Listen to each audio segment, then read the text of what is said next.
This is Dio Speed Demon. We're working on jets today. Jets in little carburetors. Now I'm going to go over it for all you newbies who don't know that much about it. Try and put it in very simple terms. Okay? Most carburetors get clogged when they're sitting or stuffed up when they're sitting over the winter. What happens is this. We'll just start from the beginning. This is a bike that I'm working on for a friend of mine. When gasoline and all of its additives are sitting in here for 6 or 7 months, what it does, it evaporates. When it evaporates, it will stick in the pilot jet right here. This is your idle jet, which works from about 0 to 5% of your throttle. This is your main jet. It works from past 5% to all the way open.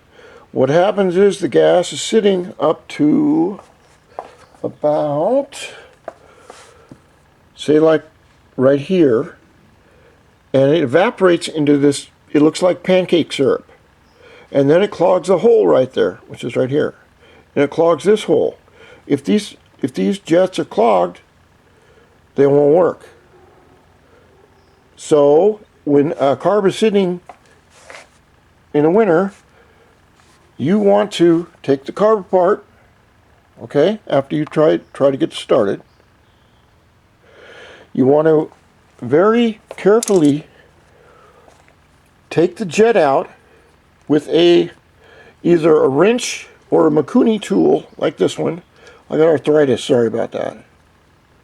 Okay? And you want to look at them. Now these jets, as you can see right here, there's a whole bunch of them right here. They're all made of brass, and they're all different inside diameters. Very carefully made inside diameters. You can clean them, but you cannot open wide. You cannot make the hole bigger, or you ruin the jet. The jets are about, I don't know, $3 on eBay. They're another, I don't know, $7.50 in a shop.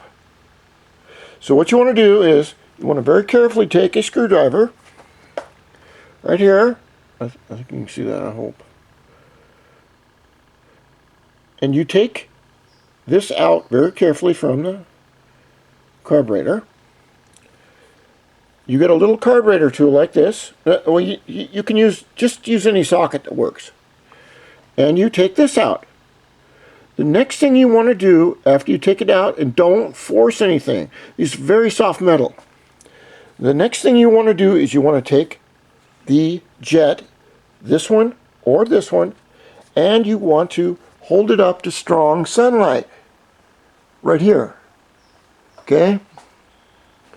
You want to see, arthritis is not good. You want to see if there is a pinhole of light. As you can see, there is a pinhole of light that comes through that. Usually on a clogged carburetor, this has got that little syrupy stuff in it, and it's clogged. When you take the pilot jet, you can do the same thing. You hold it up to a strong light, and you look at it very carefully. I can't get the... Anyway, it's clean, but I can't get it right. Anyway, if you want to clean your jets, the best way, very best way to do it is take guitar string. Now these just happen to be off my vintage Gibson Les Pauls. Or was it the American Strats? And you take this guitar string, it comes in like 6 different sizes. I mean, this is the best way to do it. Either this or a toothbrush. And you put it in the hole right here.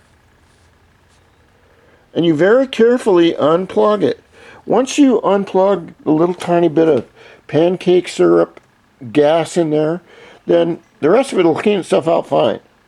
But you want to make sure that this and this are clear.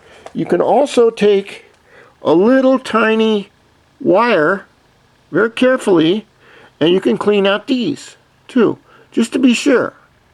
Okay? This happens on millions and millions of carburetors a year. You can also use, but you want to be very careful, you can use this welding rod cleaner, but the deal is you do not want to use anything with a abrasive on it. If you want to take one of the deals, I can get it open, damn it. Sorry about that. There's a tiny little wire right here. See if I can get it. Damn it.